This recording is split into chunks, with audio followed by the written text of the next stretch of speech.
Hi guys, welcome back ಸ್ನೇಹ vlogs YouTube channel. ನಾನು ಬಿಜಾಪುರ್ಗೆ shooting ಹೋಗಿದ್ದೆ, but ಅಲ್ಲಿ ಹೋಗಬೇಕಾದ್ರೆ ಕ್ಲಿಯರಾಗಿ ಕರೆಕ್ಟಾಗಿ ವೀಡಿಯೋಸ್ಗಳನ್ನ ಮಾಡ್ಕೊಳ್ಳೋಕ್ಕಾಗಲಿಲ್ಲ. ತುಂಬ ಗಡಿಬಿಡಿಲಿ ಹೊರಟಿದ್ದು ನಾನು. ನಂತರ ಟ್ರೈನ್ ಬಸ್ ಎಲ್ಲ ಯಾವ ಟೈಮಿಂಗ್ಸ್ ಇದೆ ಅನ್ನೋ ಐಡಿಯಾ ಕೂಡ ಇರಲಿಲ್ಲ. ಅಲ್ಲಿ ಕೇಳ್ಕೊಂಡೆಲ್ಲ ಹೋಗೋದು ತುಂಬ ಗಡಿಬಿಡಿ ಆಯಿತು. ನಾನು ನನ್ನ ಫ್ರೆಂಡ್ನ ಕರ್ಕೊಂಡು ಹೋಗಿದ್ದೆ, ಪ್ರೊಟೆಕ್ಟಿಗೆ ಇರಲಿ ಅಂತ ಹೇಳಿಬಿಟ್ಟು. ಆ್ಯಂಡ್ ನನಗೆ ಏನಂತಂದರೆ ಅಲ್ಲಿ ಹೋಗಬೇಕಾದ್ರೆ ತುಂಬ ಭಯ ಆಯಿತು. ಹಿಂಗೆ ಮಾತಾಡಿಸ್ತಾರೆ ಏನು ಬೈತಾರ ಈ ಥರ ಎಲ್ಲ ಎದುರುಕೊಂಡಿದ್ದೆ. ಬಟ್ ಅಣ್ಣಂದ್ರು ತುಂಬಾ ಚೆನ್ನಾಗಿ ಮಾತಾಡಿಸಿದ್ರು. ಆಕಾಶ್ ಅಣ್ಣ ಅಂತ ಹೇಳಿ ಇವರು ತುಂಬ ಚೆನ್ನಾಗಿ ಮಾತಾಡಿಸಿದ್ರು. ಅಕ್ಕಾರೆ ತಂಗೇರೆ ಅಂತ ಎಲ್ಲ. ಊಟನೂ ಅಷ್ಟೇ, ಆ ಕಡೆ ಊಟ ತುಂಬ ಟೇಸ್ಟಿಯಾಗಿತ್ತು.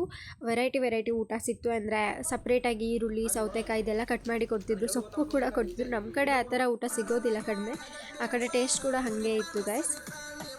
ಶೂಟಿಂಗ್ ಮಾಡಬೇಕಾದ್ರೂ ಅಷ್ಟೇ ಅಣ್ಣಂದ್ರು ತುಂಬಾ ಜೋಕ್ಸ್ ಮಾಡಿಕೊಂಡು ತುಂಬ ನಗಾಡ್ಕೊಂಡು ಎಲ್ಲ ಶೂಟಿಂಗ್ ಮುಗಿಸಿದ್ವಿ. ಸಾಂಗ್ ಶೂಟಿಂಗ್ ಇದ್ದಿದ್ದು, ಸಾಂಗ್ ಕೂಡ ರಿಲೀಸ್ ಆಗಿದೆ ಬಂದು ಗೈಸ್. ಸಬ್ಸ್ಕ್ರೈಬ್ ಮಾಡಿ, ಎಲ್ಲ ಸಪೋರ್ಟ್ ಮಾಡ್ತಾಯಿರಿ ಹೀಗೇ. ಆಕಾಶ್ ಅಣ್ಣಂಗೂ ಅಷ್ಟೇ ಗೈಸ್, ತುಂಬ ಬೆಳಿಬೇಕು ಅನ್ನೋ ಆಸೆ ಇದೆ. ಆ್ಯಂಡ್ ಅವರು 3ನೇ ಕ್ಲಾಸ್ ಓದ್ಬಿಟ್ಟು ಸಾಂಗ್ ಪದ ಜೋಡಿಸಿ ಆಡೋದು ಅಂದರೆ ಕಡಿಮೆ ಅಲ್ಲ. ಅವ್ರಿಗೂ ಸಪೋರ್ಟ್ ಮಾಡಿ ಗೈಸ್ ಎಲ್ಲರೂ. ಆ್ಯಂಡ್ ನನಗೂ ಸಪೋರ್ಟ್ ಮಾಡಿ, ಸಬ್ಸ್ಕ್ರೈಬ್ ಮಾಡಿ ನನ್ನ ಯೂಟ್ಯೂಬ್ ಚಾನಲ್ನ. ನಾನು ತುಂಬ ಕಡೆ ಕನ್ಫ್ಯೂಸ್ ಆಗ್ತಿದ್ದೆ. ಅವ್ರು ಹೇಳ್ತಿದ್ರು ಜಸ್ಟ್ ಎಕ್ಸ್ಪ್ರೆಷನ್ ಮಾತ್ರ ಇದ್ದಿದ್ದು, ಬಟ್ ಪ್ರತಿಯೊಂದನ್ನು ಎಕ್ಸ್ಪ್ಲೈನ್ ಮಾಡಿ ನನಗೆ ಅರ್ಥ ಮಾಡಿಸ್ತಿದ್ದು ಅಣ್ಣಂದ್ರೆಲ್ಲ. ತುಂಬ ಖುಷಿ ಆಯಿತು ನನಗೆ.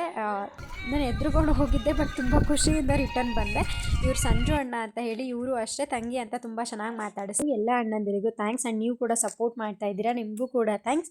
Thank you for watching.